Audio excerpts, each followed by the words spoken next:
The World Cup Trophy is one of the most famous objects on Earth. Even people who know nothing about football can recognize it. But here's something many fans don't realize. The trophy we see today is not the trophy that started the World Cup. In fact, the World Cup has had two different official trophies, and one of them was stolen. Twice. Here's the entire story in 3 minutes. When the first World Cup was played in 1930, the tournament didn't have the trophy we know today. Instead, it used a trophy called the Jules Rimet Trophy, named after FIFA President Jules Rimet, the man who helped create the World Cup. It featured a golden figure holding a cup above her head. For decades, this trophy became football's ultimate prize. Every World Cup winner dreamed of lifting it. But then things got weird.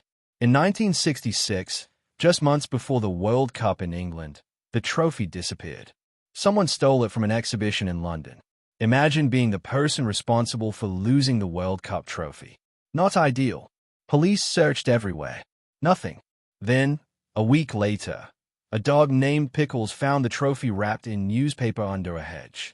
Yes, a dog literally solved one of football's biggest mysteries. England went on to win the tournament that year. And thankfully, they didn't have to lift an imaginary trophy. But the story wasn't over. There was a rule back then. Any country that won 3 World Cups would keep the Jules Rimet Trophy forever. And in 1970, Brazil did exactly that.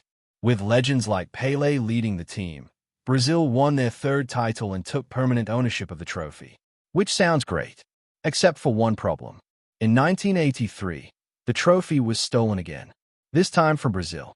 And unlike the first theft, it was never recovered. Most experts believe it was melted down and sold. One of the most important trophies in sports history simply vanished. Forever.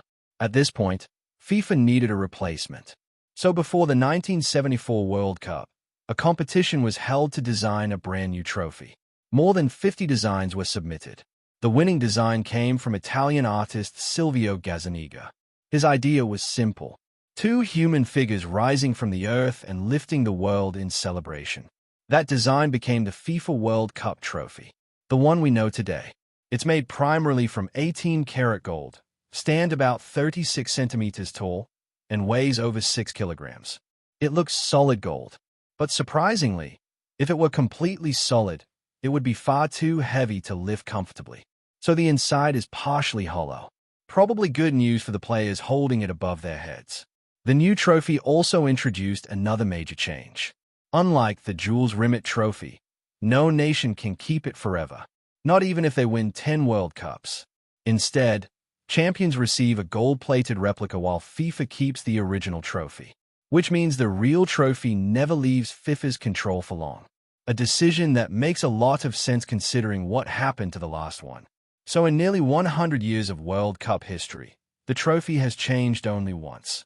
But that single change gave us one of the most recognizable symbols in sports. A trophy that survived redesigns, thefts, controversies, and generations of football legends. And if everything goes according to plan, this one stays exactly where it belongs. Far away from any suspicious trophy thieves. Subscribe for more World Cup stories explained simply. You're welcome.